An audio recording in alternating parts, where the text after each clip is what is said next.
प्रभात छात्राओं, हम हिंदी साहित्य द्वितीय प्रश्न पत्र के अंतर्गत एकांकी का अध्ययन कर रहे हैं और एकांकी संग्रह में आज हम विष्णु प्रभाकर द्वारा रचित एकांकी ममता का विष, जो कि आपके पाठ्यक्रम में संकलित है, का अध्ययन करेंगे। तो पहले हम एकांकीकार विष्णु प्रभाकर के संबंध में कुछ जानकारी प्राप्त कर लें। विष्णु प्रभाकर का जन्म 21 जून 1912 को गांव मीरनपुर, मुजफ्फरनगर, उत्तर प्रदेश में हुआ था। विष्णु प्रभाकर की आरंभिक शिक्षा मीरापुर में हुई। बाद में वे अपने मामा के पास हिसार रहने चले गए, जो तब पंजाब प्रांत का हिस्सा था। घर की माली हालत ठीक नहीं होने के कारण वे आगे पढ़ाई ठीक से नहीं कर पाए और गृहस्थी चलाने के लिए उन्हें सरकारी नौकरी करनी पड़ी। चतुर्थ वर्गीय कर्मचारी के तौर पर काम करते समय उन्हें प्रति माह 18 रुपये मिलते थे, लेकिन मेधावी और लगनशील विष्णु ने पढ़ाई जारी रखी और हिंदी में प्रभाकर व हिंदी भूषण की उपाधि के साथ ही संस्कृत में प्रज्ञा और अंग्रेजी में बीए की डिग्री प्राप्त की। विष्णु प्रभाकर पर महात्मा गांधी के दर्शन और सिद्धांतों का गहरा असर पड़ा। इसके चलते ही उनका रुझान कांग्रेस की तरफ हुआ और स्वतंत्रता संग्राम के महासमर में उन्होंने अपनी लेखनी का भी एक उद्देश्य बना लिया, जो आज़ादी के लिए सतत संघर्षरत रही। अपने दौर के लेखकों में वे प्रेमचंद, यशपाल, जैनेन्द्र और अज्ञे जैसे महारथियों के सहयात्री रहे, लेकिन रचना के क्षेत्र में उनकी एक अलग पहचान रही। विष्णु प्रभाकर को हिंदी के नए एकांकीकारों के पथ प्रदर्शक के रूप में जाना जाता है। फ्रायड की मनोविश्लेषणात्मक पद्धति से प्रभावित होने के कारण मनोवैज्ञानिक दृष्टि से उनके एकांकी विशेष उल्लेखनीय रहे हैं। उनमें चरित्र के अंतर्द्वंद्व का गहरा और सूक्ष्म विश्लेषण हमें प्राप्त होता है।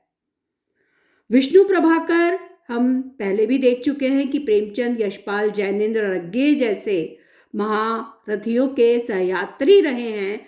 तो इनकी जो रचना प्रक्रिया है या इनका जो पूर्ण लेखन है वह भी सामाजिक जीवन से जुड़ा रहा है। इनके लेखन में सामाजिक जीवन की सशक्त अभिव्यक्ति प्राप्त होती है। चूंकि ये गांधीवादी विचारधारा के समर्थक हैं, इसलिए उनके साहित्य में भारतीय परंपराओं का शुद्ध सांस्कृतिक रूप भी हमें देखने को मिल जाता है। उन्होंने मनुष्य की असीमित आकांक्षाओं को व्यंग्य के धरातल पर चित्रित कर उनकी पूर्ति न होने पर मनुष्य की असंख्य पीड़ाओं को जीवंत रूप प्रदान किया है। इस प्रकार आधुनिक सामाजिक व्यवस्था के यथार्थ चित्र उनकी लेखनी से अंकित हुए हैं। मानव मन तथा सामाजिक समस्याओं का मौलिक विश्लेषण, बुद्धि और विवेक की प्रधानता तथा मनोवैज्ञानिक विवेचन उनके एकांकियों की मौलिक विशेषताएं हैं। एक खास बात हम देखते हैं कि फ्रायड से प्रभावित होने के कारण मनोविश्लेषणात्मक या मनोविश्लेषणवादी दृष्टिकोण इनका रहा है। तो उस पद्धति से ये पात्रों के सामाजिक जीवन को देखने के साथ साथ उनके मनोविज्ञान की भी गहन पड़ताल करते हैं। उनकी मानसिकता किस प्रकार की है, उनका अंतर्जगत किस तरफ विचरण कर रहा है, वे क्या सोच रहे हैं, क्या मनोविज्ञान बन रहा है, क्या उनका अवचेतन उनसे कार्य करवा रहा है, इस तरफ भी इनकी दृष्टि हमेशा जाती है। और इसलिए हम इनके एकांकियों में इनके पात्रों की का मनोवैज्ञानिक विश्लेषण भी बड़ी आसानी से देख पाते हैं। और एक और जो विष्णु प्रभाकर के संबंध में कही जाती है खास बात, कि ये रेडियो नाटक के क्षेत्र में इनका विशेष योगदान रहा है। मैं पिछले एकांकी के संबंध में भी चर्चा कर चुकी हूँ कि एकांकी जो कि रंगमंचीय विधा है, रंगमंच पर प्रस्तुतिकरण के साथ साथ एकांकियों का प्रस्तुतिकरण रेडियो रूपक के रूप में रेडियो पर भी होता रहा है। तो दोनों में फर्क यह है कि जहां रंगमंच पर दृश्य प्रधान होता है, वहीं रेडियो पर ध्वनि प्रधान होती है। वहां पर संवाद अदायगी, संवाद और ध्वनियों के प्रयोग के माध्यम से प्रभाव उत्पन्न किया जाता है, दृश्य हमारे सामने नहीं रहता। तो जो रेडियो नाटक या रेडियो रूपक लिखे जाते हैं या रेडियो के लिए जो एकांकी लिखे जाते हैं, उसमें एकांकीकार को इसके लिए खास तौर से सावधान रहना होता है। जहां एक तरफ रंगमंचीय एकांकियों में जो दृश्य विधान है या रंगमंचीय प्रस्तुतिकरण के लिए जो उपकरण चाहिए या जिस प्रकार का दृश्य विधान चाहिए, उसके पूरे संकेत एकांकीकार देता है, उसी प्रकार रेडियो रूपक में ध्वनि संकेतों की ओर उसका ध्यान अधिक रहता है। और विष्णु प्रभाकर के एकांकी रेडियो रूपक के अधिक नजदीक है, रेडियो रूपक की दृष्टि से बहुत प्रभावी रहे हैं। तो अभी हम उनके साहित्य के संबंध में जब चर्चा कर रहे थे, तो उसमें जहां एक और सामाजिक जीवन की सशक्त अभिव्यक्ति मिलती है, वहीं गांधीवादी विचारधारा से प्रभावित होने के कारण भारतीय परंपरा और सांस्कृतिक मूल्य भी उनमें हमें देखने को मिल जाते हैं। इसके साथ ही यथार्थवादी दृष्टिकोण रहा है, तो जो यथार्थ जगत है उसकी अभिव्यक्ति भी हमें मिलती है और मनोवैज्ञानिक विश्लेषण भी इनके एकांकियों में हमें मिल जाता है। विष्णु प्रभाकर की और साहित्य की हम चर्चा करें तो विष्णु प्रभाकर द्वारा रचित साहित्य काफी व्यापक है। एकांकियों के अतिरिक्त इनकी प्रमुख रचनाएं इस प्रकार हैं। उपन्यास है इनके प्रमुख, ढलती रात, स्वप्नमयी, कोई तो, अर्धनारीश्वर आदि। कहानी संग्रह है आदि और अंत, संघर्ष के बाद। जीवनी है आवारा मसीहा। आवारा मसीहा जो बंगला भाषा के उपन्यासकार शरतचंद्र की जीवनी है, जिसे एक उपन्यास जैसा गौरव प्राप्त है, उपन्यास जैसी ख्याति प्राप्त है। तो शरतचंद्र जैसे लेखक पर, जैसे उपन्यास पर लिखना, उसकी जीवनी लिखना और इतनी प्रामाणिक जीवनी लिखना एक बड़े साहस का कार्य है, जिसे विष्णु प्रभाकर ने बड़ी सफलता के साथ पूर्ण किया है। और इनकी आवारा मसीहा रचना ने इन्हें बहुत ख्याति दिलवाई है। यात्रा वृत्तांत भी इन्होंने लिखे हैं। हिम शिखरों की छाया में इनका यात्रा वृत्तांत है। निबंध है कलाकार का सत्य आदि, और नाटक है सत्ता के आर पार, नव प्रभाव आदि। ये इनके नाटक हैं। तो इस प्रकार से इनका विपुल मात्रा में हमें साहित्य मिलता है, उसमें विविधता है। गद्य लेखन में अग्रणी रहे हैं और गद्य की अनेक विधाओं में आपकी रचनाएं हमें प्राप्त हो जाती हैं।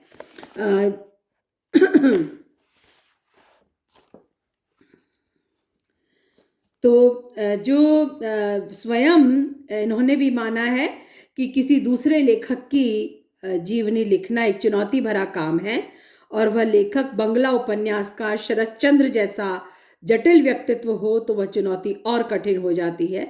इस चुनौती को विष्णु प्रभाकर ने स्वीकार किया और शरतचंद्र की आत्मा में प्रवेश कर जैसे इस जीवनी को उन्होंने जिया है, यह कहा जा सकता है। तो आवारा मसीहा हिंदी की श्रेष्ठतम जीवनियों में मानी जाती है। यदि विष्णु प्रभाकर ने केवल एक कृति आवारा मसीहा लिखी होती तो भी साहित्य जगत में उनका उतना ही सम्मान होता। साहित्य जगत में उन्हें अमर करने के लिए उनकी एक रचना पर्याप्त है, वह है आवारा मसीहा।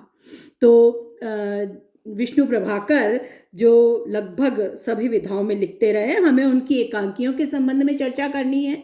और खास तौर से जो एकांकी आपके पाठ्यक्रम में संकलित है, ममता का विष, उस एकांकी के बारे में हमें चर्चा करनी है। तो सबसे पहले हम उस एकांकी का जो कथानक है उसे संक्षेप में समझ लें, उसके बाद उसके संबंध में और चर्चा करेंगे। तो यह एक मनोवैज्ञानिक एकांकी है। इसमें भी जो इसके पात्र हैं और खास करके जो माँ इसकी पात्र है, उसकी जो मनःस्थिति है उसको बहुत ही सूक्ष्मता के साथ पूरी सहानुभूति के साथ, बहुत मार्मिकता के साथ, बहुत भावुकता के साथ लेखक ने पकड़ा है, समझा है और प्रस्तुत किया है। तो यह एक मनोवैज्ञानिक एकांकी है जिसमें एक सच्ची माँ की ममता को बड़ी मार्मिकता से प्रस्तुत किया गया है। इस नाटक की माँ 14 पुत्रों को जन्म दे चुकी है, किंतु उसके पास केवल एक बेटा बचा है। जिस माँ ने अपने 13 पुत्रों को खोया है, उसकी मनस्थिति को एक माँ बन करके विष्णु प्रभाकर ने इसमें पकड़ा है, समझा है और उभारा है। 14 पुत्रों को जन्म दे चुकी है, किंतु उसके पास केवल एक बेटा है जिसका नाम सुशील है। वह भी बीमार रहता है। शेष पुत्र या तो काल कवलित हो गए या मातृभूमि की सेवा के लिए उसे छोड़कर चले गए। वे कहते हैं उनकी जन्म देने वाली माँ से भी एक बड़ी माँ है जिसकी सेवा और रक्षा करना उनका धर्म है। पिता किसी पुत्र को जाने से नहीं रोकता क्योंकि वह स्वयं एक आदर्शवादी व्यक्ति है। तो जब बड़े आदर्श के लिए पुत्र ग्रह छोड़ करके गए हैं तो पिता ने उन्हें नहीं रोका, बल्कि उस आदर्श के लिए उन्हें बढ़ने के लिए प्रेरित ही किया है। ऐसे में अपने पुत्रों को खो चुकी, उनसे विहीन वह माँ जिसका एकमात्र पुत्र उसके पास है, वह भी अस्वस्थ है, उसकी मनस्थिति को बड़ी करुणा के साथ, पूरी सहानुभूति के साथ विष्णु प्रभाकर ने पकड़ने का, समझने का प्रयास किया है। सुशील अक्सर बीमार रहता है। एकांकी किस तरह से आगे बढ़ती है, प्रारंभ ही सुशील की बीमारी के साथ हुआ है। इसका एकांकी का प्रारंभ में ही जो माँ और पुत्र का संवाद है उससे हमें पता लग जाता है कि सुशील जो पुत्र है वह अस्वस्थ है, माँ उसके शुश्रूषा में लगी हुई है। और साथ ही सुशील के संवाद के साथ ही हमें यह जानकारी भी मिल जाती है कि वह अध्ययन करना चाहता है। पिताजी को कॉलेज की फीस जमा कराने के लिए उसने बोला था, उसके बारे में अपनी माँ से पूछता है तो वह एक मेधावी छात्र है, एक मेधावी विद्यार्थी है और आगे अध्ययन करना चाहता है। यह रुचि या इच्छा भी उसकी वहाँ पर प्रकट हो जाती है। तो सुशील जो अक्सर बीमार रहता है, लेकिन वह भी बातें तो माँ से दूर जाने की ही करता है। पढ़ लिख करके आगे उसे भी सेवा के लिए, देश के लिए जाना है, इस प्रकार की ही बातें वो करता है। माँ नहीं चाहती कि सुशील उसे छोड़ कर जाए। डॉक्टर सुशील का निरंतर उपचार करता है, अच्छी से अच्छी दवाएं देता है, पर सुशील का बुखार नहीं उतरता। सुशील बार बार कॉलेज जाने की बात कहता है, बुखार उसका पीछा नहीं छोड़ता। डॉक्टर को आश्चर्य होता है कि यह ठीक क्यों नहीं हो रहा है। ऐसे में और माँ कहती है कि वह सुशील को नियमित रूप से दवाएं दे रही है। ऐसे में डॉक्टर के मन में जब कुछ शंका होती है तो वह रात को छिप कर सुशील को देखता है कि वास्तविकता क्या है, इसका पता तो लगाया जाए। तो जब रात को छिप कर के पिता और डॉक्टर जब देख रहे हैं तो देखते हैं कि रात्रि में एक नारी छाया सुशील के पास आती है और उसकी दवाओं को चिलमची में फेंक देती है। चिलमची वो जो भी एक, जिसे हम वॉश बेसिन कह सकते हैं, नाली कह सकते हैं, कुछ भी कह सकते हैं, उसमें उन दवाइयों को वो बिखेर देती है, दवाई फेंक देती है। और डॉक्टर की समझ में सारा रहस्य आ जाता है कि माँ नहीं चाहती सुशील उसे छोड़कर जाए, इसलिए दवाएं ही नहीं देती, क्योंकि उसके अंतर्मन में यह डर बैठा हुआ है, उसके अवचेतन में यह भय बैठ गया है कि यह भी ठीक हो जाएगा तो अपने भाइयों के समान मुझे छोड़कर चला जाएगा या मेरे पास नहीं रहेगा।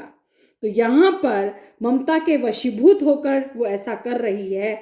और डॉक्टर सुशील के पिता से कहते हैं सुशील से पहले तो उसकी माँ का इलाज करना है, क्योंकि ममता के वशीभूत होकर वह अपने पुत्र का अहित कर रही है।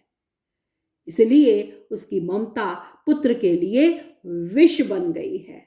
इस एकांकी का शीर्षक ममता का विष यहाँ आकर के सार्थक होता है।